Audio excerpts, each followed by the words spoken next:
ನಮಸ್ಕಾರ. ಮಾಹಿತಿ ಸಾಮ್ರಾಟ ನ್ಯೂಸ್ ಚಾನೆಲ್ಗೆ ಸ್ವಾಗತ.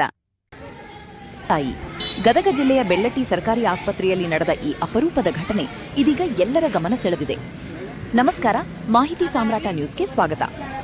ಗದಗ ಜಿಲ್ಲೆಯ ಶಿರಹಟ್ಟಿ ತಾಲೂಕಿನ ಮಾಚೇನಹಳ್ಳಿ ಗ್ರಾಮದ 30 ವರ್ಷದ ಶ್ರೀಮತಿ ಯಲ್ಲವ್ವ ಹನುಮಪ್ಪ ದಾಸರವರು ತ್ರಿವಳಿ ಹೆಣ್ಣು ಮಕ್ಕಳಿಗೆ ಜನ್ಮ ನೀಡಿದ್ದಾರೆ.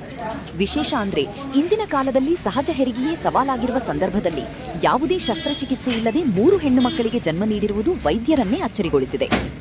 ಮೊದಲ ಮಗುವಿನ ತೂಕ 1 ಕೆಜಿ ಇದ್ದರೆ ಉಳಿದ 2 ಮಕ್ಕಳ ತೂಕ ತಲಾ 650 ಗ್ರಾಂ ಆಗಿದೆ. 3 ಶಿಶುಗಳನ್ನು ಹೆಚ್ಚಿನ ಚಿಕಿತ್ಸೆಗೆ ಗದಗ ಜಿಲ್ಲಾ ಆಸ್ಪತ್ರೆಗೆ ರವಾನಿಸಲಾಗಿದೆ. ಇನ್ನೂ ಆಶ್ಚರ್ಯದ ಸಂಗತಿ ಏನೆಂದರೆ ಯಲ್ಲವ್ವ ಅವರಿಗೆ ಈಗಾಗಲೇ 4 ಹೆಣ್ಣು ಮಕ್ಕಳಿದ್ದು ಅವರಲ್ಲಿ 2 ಜವಳಿ ಮಕ್ಕಳಾಗಿದ್ದಾರೆ. ಇದೀಗ ಮತ್ತೊಮ್ಮೆ ತ್ರಿವಳಿ ಹೆಣ್ಣು ಮಕ್ಕಳಿಗೆ ಜನ್ಮ ನೀಡುವ ಮೂಲಕ ಒಟ್ಟು 7 ಹೆಣ್ಣು ಮಕ್ಕಳ ತಾಯಿಯಾಗಿದ್ದಾರೆ.